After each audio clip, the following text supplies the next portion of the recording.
To, Your Excellency, ka ji kalaman Sheikh Abduljabbar dangane da matakin da ka ɗauka, me za ka ce? Babu shakka na ji lafazin Sheikh Abduljabbar akan mataki da gwamnati ta ɗauka, kuma ina tabbatar muku cewa maganganunsa akwai yaudara da yawa a cikinsa. Alal misali da ya ba da cewa wai kwamishinan ilimi ya hira a rediyo ya ce wai shi aka zalunta, to ƙarya yake. Kwamishinan ilimi bai ce an zalunce shi ba. Kwamishinan ilimi ya faɗi tarihin wannan fili, kuma ya faɗi gwamnati tun da kafin wannan gwamnati an ƙwace wannan fili. Saboda haka gwamnati ta yanzu dama ta tarar da wannan fili ƙwatacce ne, yana hannun gwamnati. Gwamnati ta gina makaranta saboda al'umma su sa 'ya'yansu a makaranta, ko makarantar nan ma makarantar mata kuma ta koyon addinin musulunci.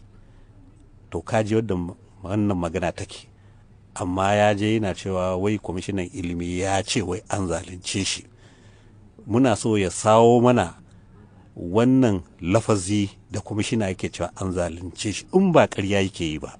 Na ɗaya kenan. Na biyu, mun ga bidiyo yana cewa duk wanda ya taka wannan wajensa a yanka shi. Ku duba wannan bidiyo, kuna cewa a yanka, a yanka, a yanka.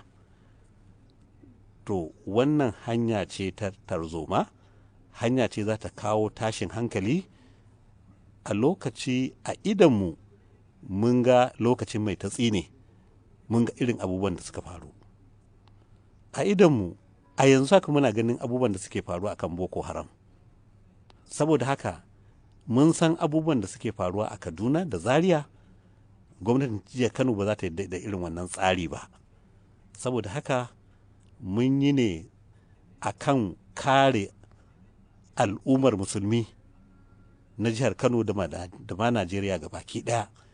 Mun yi ne ba don son kai ba don son wani abu ba. Mun yi ne saboda yawancin al'ummar jihar Kano, musulmi a jihar Kano, a yau sun damu da irin lafazozin bakinsa.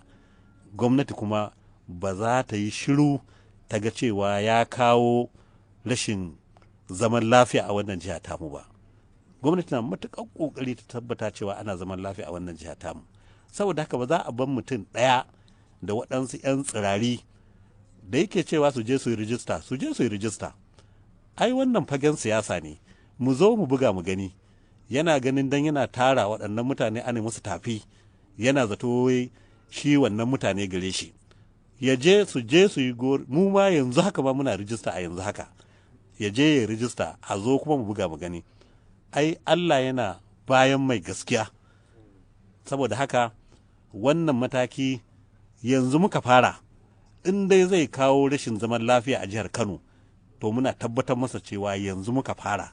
Duk wani al'amari da zai kawo rashin jin daɗi a jihar Kano, gwamnatin jihar Kano ba za ta yadda ba. Kamar yanzu menene mataki na gaba? An ga ka kammala taro da malamai amma ba a ji wani tartibin mataki ba.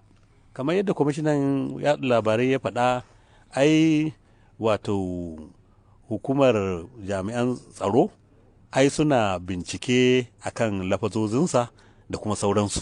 Saboda haka za a ga matakan da za a ɗauka nan gaba a sakamakon yanzu umarni da aka bayar. Za a ga zai bi wannan umarni ko ba zai bi wannan umarni ba. Yana ɗaya daga cikin matakan da za a ɗauka. Kuma bayan haka ai za a saurara a ji. Mu dai abin da muke cewa ba za mu bari mutum ɗaya ya jawo mana rashin zaman lafiya ba a wannan jiha tamu. Ko mai girma gwamna zai ce wani abu game da korafin da yana cewa gwamnati ta ki yadda a zauna da shi? Ba suke faɗa ba. To tsayan ga maka yaudararsa. Ina gwamnati ta shigo nan ya zauna da malamai? Abin da ya faɗa ya zagi malaman, gwamnati ce ta sa shi yayi?